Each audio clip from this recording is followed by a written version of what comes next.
Mother and stepdad refused to pay for my medical bills but secretly bought my stepsister a vacation home. We have our priorities, you know? I moved out and told my dad to stop paying child support. Now they are surrounded by police for 5 crimes.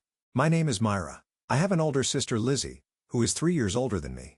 I also have a mother, a stepfather, and a biological father who lives apart from us. In a normal family, I would be able to explain things this easily. But that's not the case for me. The story of my family is far more complicated and sorrowful. Looking back, the cracks in my family may have started when Lizzie passed the entrance exam for a prestigious private elementary school. I was too young to remember, but I heard later from my father that at the time, my mother was overjoyed. With this, Lizzie's future is guaranteed. Behind those words, there may have already been a sense of favoritism toward my sister. My mother called Lizzie a superchild. She started playing the piano at the age of 3, attended French conversation classes at 4, and passed the entrance exam for a competitive private school. My mother proudly showcased Lizzie's talents as if they were her own trophies. On the other hand, I was an ordinary child and a sickly child. I had chronic asthma, my academics were average, my physical activities were limited, and I had no skills that stood out, but I did love drawing. In kindergarten, a picture of my family that I drew was praised by my teacher and displayed in the classroom. However, my mother showed no interest in my drawings. Drawing is fine as long as it's just a hobby. I wonder if my mother ever realized how deeply those words wounded my young heart. I sometimes desperately tried to earn my mother's affection. I wanted to discover a special talent like Lizzie had, but that wish never came true. My mother's attention was always focused solely on Lizzie. The one who saved me from that loneliness was my biological father. On his days off, he always made time for both Lizzie and me. When he learned that I loved drawing, he started spending those days drawing with me. "Myra, your drawings are wonderful." My father always praised my clumsy drawings. One day he told me that he had displayed one of my drawings on his desk at work. I still vividly remember how happy I felt when I heard that. My father never discriminated between Lizzie and me. When we went to the park, he would push the swing for each of us the same number of times. When buying ice cream, he always made sure to choose ones of equal value for both of us. Those small acts of consideration warmed my heart. "Myra, I want both you and Lizzie to dream big," he would often say that as he patted our heads. Even when he came home tired, he would listen to our stories, laugh with us, and seriously think about our worries. His presence gradually healed the loneliness I felt from my mother's indifference. I still remember my 6th birthday. That day, my mother was away for Lizzie's extracurricular activities. I was home alone in the evening. Being left alone like that was normal, and my mother didn't mind leaving young me at home. Usually, I would just draw and wait, but that day was my birthday. I felt lonely, unable to eat cake or celebrate with anyone. But my busy father adjusted his schedule and came home early. He couldn't make a homemade cake, but I still remember the image of him carefully placing candles on the cake he bought from the supermarket. "Myra, just be yourself and find what you love." His words were the complete opposite of my mother's belief that I had to be special. My father taught me the beauty of being ordinary. However, when I was 7 years old, my daily life changed dramatically. The cause was my parents' divorce. I don't have many memories from that time, but the image of my father's back as he left the house and the muffled sound of my mother's sobbing are still engraved in my heart. When my father patted my head for the last time, the warmth of his large hand felt as if it would last forever, but that warmth became a fleeting memory. My father worked as a sales representative at a well-known company, but my mother felt that his salary wasn't enough. Especially after my sister Lizzie started attending a private elementary school. The cost of education and my mother's social expenses put a strain on our family's finances. My mother's social expenses were primarily spent on outings with other mothers from Lizzie's private school, known as mom friends. They held weekly lunch gatherings at upscale restaurants, and each time, my mother bought new branded bags and clothes. "This is a necessary expense for social networking," my mother would say, dismissing my father's objections. In reality, my mother was part of a group consisting of mothers from particularly wealthy families among Lizzie's classmates. She insisted that she gained important information there about the best cram schools and beneficial extracurricular activities, but to me it seemed like her main goal was indulging in luxury, shopping at high-end boutiques, or getting beauty treatments at members-only salons. On my father's payday, arguments over credit card bills became inevitable. "Why do you need an Hermes scarf? You wouldn't understand.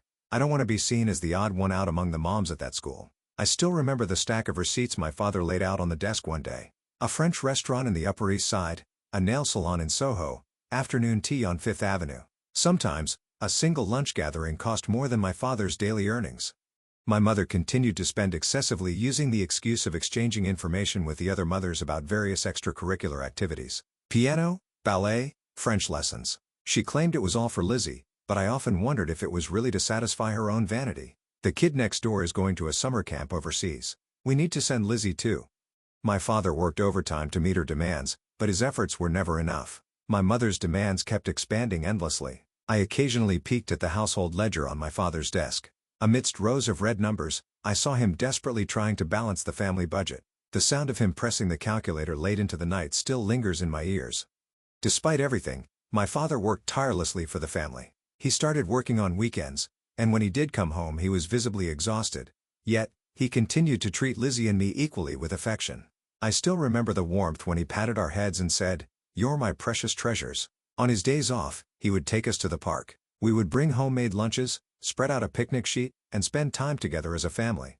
Looking back, that may have been our last truly happy memory, but my mother never understood my father's efforts. "Your income isn't enough to secure Lizzie's future," she would say, and their nightly arguments seemed never-ending. When I woke up at night, I often heard my mother's angry voice echoing through the house. Lizzie would play loud music in her room to drown out the noise. I could only lie in bed, trembling, with my face buried in my pillow. In the end, my father collapsed from overwork, which led to the divorce. However, my mother told a different story to those around us. My husband had an accident at work. My mother lied to the neighbors and school officials, saying that my father had passed away. "Widowhood looks better than divorce," she said, silencing both me and Lizzie.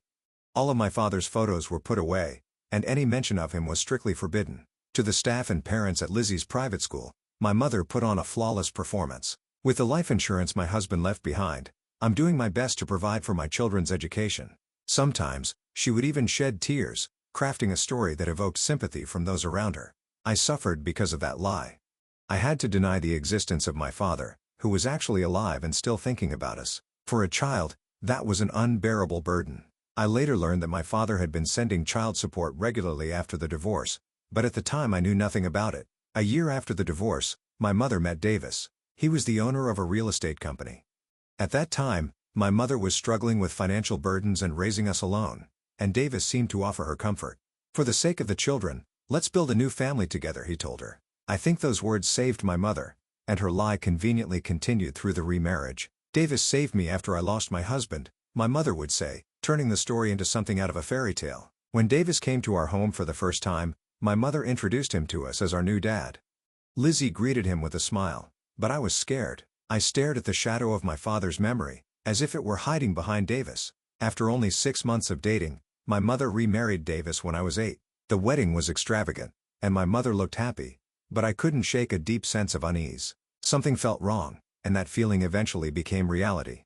"We can finally be a normal family now," my mother said joyfully, but she was completely wrong. Lizzie naturally warmed up to our stepfather, but I couldn't. Davis appeared kind on the surface, but I knew better. His kindness was only directed toward Lizzie, and his attitude toward me was noticeably different. At meals, the table was always filled with Lizzie's favorite dishes, while my preferences were completely ignored.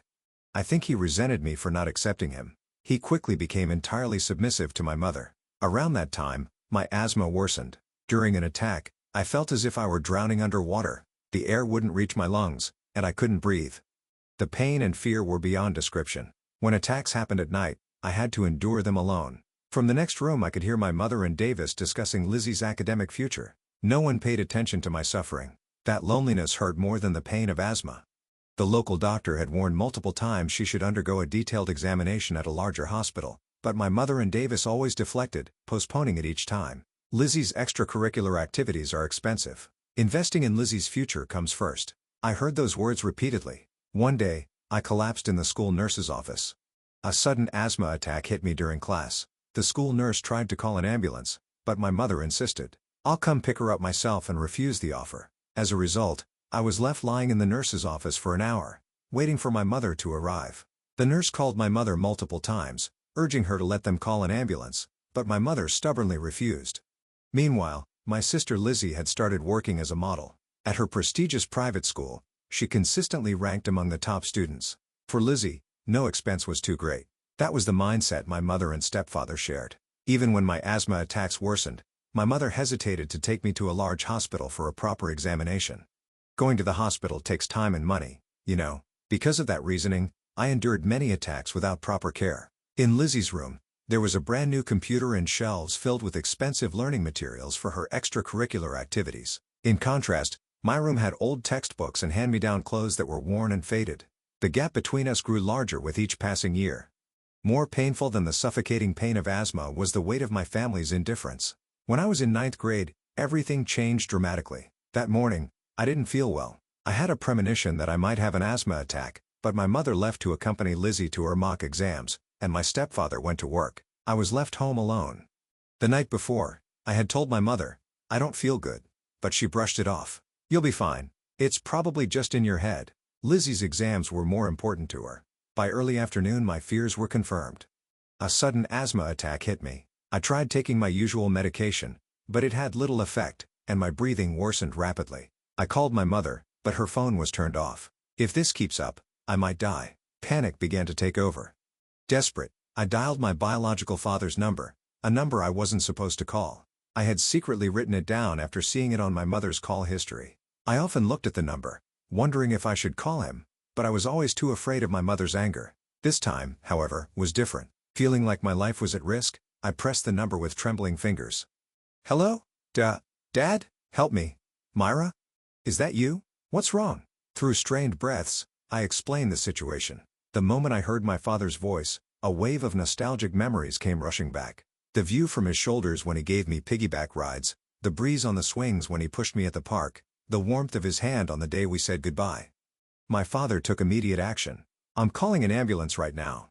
I'll meet you at the hospital." The moment I heard his reassurance, tears poured down my face. Everything I had been holding and collapsed all at once.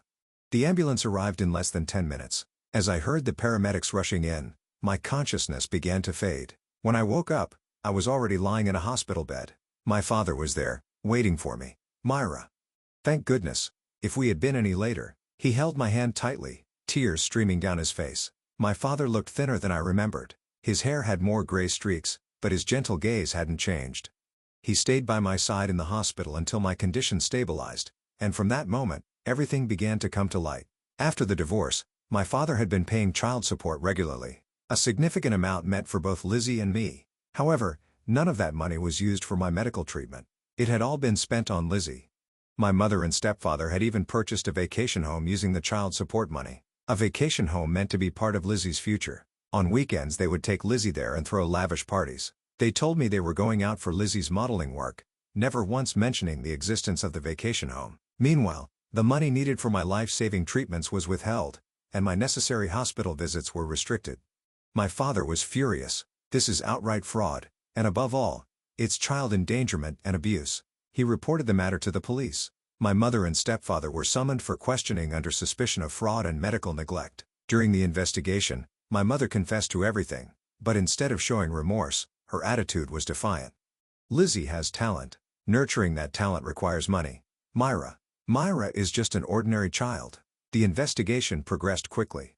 The police uncovered detailed records of how the child support money had been spent, the $2,000 my father had been sending every month. Most of it had been used exclusively for Lizzie, a vacation home in California, expensive private tutoring fees, overseas training programs, even cosmetic surgery expenses for Lizzie's modeling career. Meanwhile, only the bare minimum of my medical expenses covered by basic insurance had been paid. Doctors at the hospital informed us, if she had received proper treatment earlier, her condition wouldn't have deteriorated this much. By then, my health had already suffered irreversible damage. I was hospitalized for an extended period. "This cannot be allowed to go unpunished," my father said, his anger growing by the day. He consulted a lawyer and began preparing to file charges against my mother and stepfather. Eventually, they were arrested. The charges: fraud and child abuse. Even as she was being arrested, my mother shouted, "I did nothing wrong. It was necessary to nurture Lizzie's talent." Hearing her cries, I felt overwhelmed with conflicting emotions. Yes, my mother had abused me and stolen the money meant for my well-being, but she was still my mother. I couldn't bear to watch her being taken away in the police car, and I turned my head away. After she was gone, I entered her room alone. In a drawer, hidden in the back, I found a single photograph of me as a child. In the picture, my mother was holding me, smiling warmly.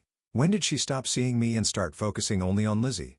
The case quickly drew the attention of the media. Child support fraud and medical neglect, discriminatory treatment between sisters. The headline that shocked everyone was 8 years of faking a father's death. The revelation that my father was alive created a massive ripple effect in my mother's social circle. The PTO members at Lizzie's school were furious at her betrayal. Since Lizzie had attended the same prestigious private school from elementary to high school, most of the parents had known each other for years. For years, my mother pretended to be grieving the loss of her husband, when in fact, it was all a lie. Many people felt betrayed upon discovering the truth. So those tears were fake too. We felt so sorry for her, and even invited her out for meals. She trampled on our kindness. The lies my mother built snowballed into something massive. Reactions from the neighbors varied. I always thought she walked around like she was better than everyone else, but the children, how sad for them. Can you believe her husband was alive this whole time? Rumors spread rapidly, and more curious onlookers began gathering in front of our house. As the trial progressed, my mother's web of lies unraveled piece by piece. Even my stepfather believed that my father had passed away. The elaborate facade my mother had constructed was slowly stripped away, layer by layer, but beneath it all, the trial revealed something darker: my mother's own inner demons. A psychiatric evaluation during the trial revealed that she suffered from a severe approval-seeking disorder. She had an extreme fear of how others perceived her, and she compulsively lied to maintain an ideal image. This pathological tendency was likely at the root of all the distortions in our family. Still, I can't help but wonder sometimes, what if my mother had admitted to the divorce from the beginning? What if she had been able to live honestly without being consumed by appearances and the judgment of others? Would our family story have turned out differently? Amid all this, Lizzie came to visit me in the hospital. "Myra, I'm so sorry," Lizzie said, tears streaming down her face. She was a victim too. Under the heavy burden of my mother and stepfather's expectations, she hadn't been allowed to have her own will. She had lived entirely under their control. For the first time, I understood her pain. Lizzie opened up to me. She told me that modeling, the cosmetic surgery, none of it was her choice. "The truth is, I never wanted to be a model," she said, her voice trembling. "My mom kept telling me, 'You're special,' but being special just became a weight on my shoulders. Because I was special, I wasn't allowed to have normal friends. Because I was special, I couldn't wear the clothes I liked. Everything was decided by her standards." Since middle school, Lizzie had been struggling with anorexia. She had been forced into extreme diets for magazine shoots. My mother hadn't noticed Lizzie's suffering, or maybe she had chosen not to see it. "The truth is, I wanted to be a chef," Lizzie said with a shy smile. "But Mom always said, a model being a chef is ridiculous, so the only time I really had fun was during cooking classes at school." Lizzie took out her phone and showed me the screen. It was filled with photos of dishes she had made, secretly captured pictures, like treasures she had hidden away for herself. "Myra, we didn't know anything about each other, did we? I was forced to carry the burden of being special and you were ignored by our mother. But from now on it'll be different, right?" I nodded firmly. We hadn't built a real relationship as sisters before, but things would be different now. Lizzie had just wanted to live a normal life as a regular high school girl. "Lizzie, I'm sorry too. I didn't notice what you were going through." We embraced each other and cried. The years we spent misunderstanding each other, the days we kept missing each other emotionally healing, all of that would take time. But one thing was certain, this was the beginning of something new for us. My father gained custody of both me and Lizzie. He adjusted his work schedule and prepared a new home for us. It was a small house, but it was filled with warmth. Lizzie quit her entertainment career and chose to focus on her studies as a regular high school student. With proper medical care, my asthma slowly began to improve. My mother and stepfather received prison sentences following the trial. On the day of the sentencing, my mother continued to justify her actions until the very end. Watching her, I felt a deep sadness. She had lost sight of what true happiness meant. Now, our family has begun a new chapter. My father surrounds us with the same warmth he always did. On weekends, the three of us have a tradition of cooking together. Lizzie takes charge of planning the menu, while my father and I help as her assistants. Sometimes things don't go as planned, but those moments are part of the memories we cherish. On my father's desk at work, there is a photo of Lizzie and me. It's not one of her glamorous photos from her modeling days, but a simple picture of us. My father loves us for who we are, just as we are. Lizzie has started studying to enroll in a culinary school. "When I grow up, I want to open my own cafe," she said, her eyes sparkling with excitement. It had a natural glow that I never saw during her modeling days. Thanks to regular hospital visits and proper treatment, my asthma has stabilized significantly. Free from the constant fear of attacks, I've begun thinking about my dreams. I want to use my love for drawing, something I've cherished since childhood, to bring warmth to others. That dream is slowly beginning to take shape.